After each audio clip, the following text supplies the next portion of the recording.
ഓം ശ്രീ ഗുരുഭ്യോ നമ. Doctor Jaggu അമ്മയ്ക്കൊപ്പം Europe സന്ദർശനത്തിന് പുറപ്പെട്ടു.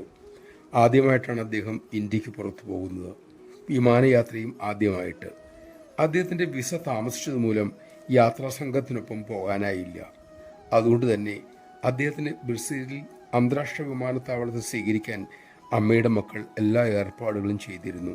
വിമാനം വന്നു. ഏറെ സമയം കഴിഞ്ഞു. ഡോക്ടർ പുറത്തു വരുന്നില്ല. കാത്തുനിന്നവർക്ക് പരിഭ്രമം.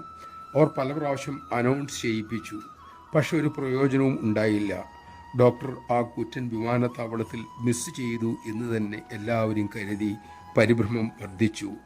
ഒടുവിൽ സ്വാമിജി ഭജന പ്രാക്ടീസ് ചെയ്യുന്ന അമ്മയ്ക്കരിയിലെത്തി വിവരമറിയിച്ചു. അമ്മ പറഞ്ഞു, വരൂ, അടുത്ത ഭജന പാടാം. അത് കേട്ടപ്പോൾ സ്വാമിജിക്ക് സത്യത്തിൽ ആശ്വാസം തോന്നി. കാരണം ഡോക്ടർ സുരക്ഷിതൻ തന്നെ. അല്ലെങ്കിൽ തൻ്റെ മകൻ വിഷമത്തിലാണ് എങ്കിൽ അമ്മയിൽ അതിൻ്റെ വിഷമം പ്രതിഫലിക്കാറുണ്ട്. ഏതാനും നിമിഷം കഴിഞ്ഞപ്പോൾ ഡോക്ടറെ കണ്ടെത്തിയതായി അറിയിപ്പ് കിട്ടി. ഭജന പ്രാക്ടീസ് ചെയ്യുന്നിടത്തേക്ക് അദ്ദേഹം വരികയും ചെയ്തു. ഡോക്ടർ പറഞ്ഞു, വലിയ വിമാനത്താവളത്തിൻ്റെ പുറത്തു വന്നപ്പോൾ എനിക്ക് വഴി തെറ്റി. ആരെയും കാണാനുമില്ല. ചെറിയ പരിഭ്രമമുണ്ടായി. പക്ഷേ അമ്മ ഏതെങ്കിലും വിധത്തിൽ എന്നെ ഇവിടെ എത്തിക്കും എന്ന ഉറപ്പും ഉണ്ടായിരുന്നു. താമസിയാതെ ഒരു ദമ്പതിമാർ എൻ്റെ അടുത്ത് വന്നു. അമ്മയുടെ പ്രോഗ്രാം നോട്ടീസ് ഞാൻ അവരെ കാണിച്ചു. അവരാണ് എന്നെ ഇങ്ങോട്ട് നയിച്ചതും ഇവിടെ എത്തിച്ചതും. അത് കേട്ട് അമ്മ പുഞ്ചിരിയോട് പറഞ്ഞു, മോന് കുഴപ്പമൊന്നുമില്ലെന്നും സുരക്ഷിതമായി അമ്മയ്ക്കരികിൽ വരുമെന്നും അമ്മയ്ക്ക് അറിയാമായിരുന്നു. അതാ ഇവർ പരിഭ്രമിച്ചപ്പോഴും അമ്മ ശാന്തമായി ഇരുന്നത്. ഒരവസരം കിട്ടിയപ്പോൾ സ്വാമിജി അമ്മയോട് തിരക്കി. അമ്മ എങ്ങനെ അറിഞ്ഞു അദ്ദേഹം സുരക്ഷിതനാണെന്ന്?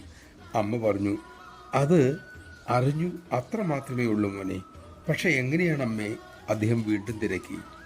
അമ്മ അരുളി, മോൻ കണ്ണാടിയിൽ മുഖം കാണും പോലെ അമ്മ ആ മോൻ സുരക്ഷിതനാണെന്ന് കണ്ടു. സ്വാമിജി വീണ്ടും ചോദിച്ചു, അമ്മയാണോ ആ ദമ്പതികളെ സഹായിക്കാനായി എത്തിച്ചത്? മൗനമായിരുന്നു അമ്മയുടെ ഉത്തരം. നമഃശിവായ. അമ്മയുടെ രീതികൾ അനന്തം, അജ്ഞാതം, അവർണ്ണനീയം. ആ പാദങ്ങളെ ആശ്രയിക്കുക മാത്രമാണ് നമുക്ക് ചെയ്യാവുന്ന ഒരേ ഒരു കാര്യം, നമ്മൾ ചെയ്യേണ്ടതായ ഒരേ ഒരു കാര്യവും.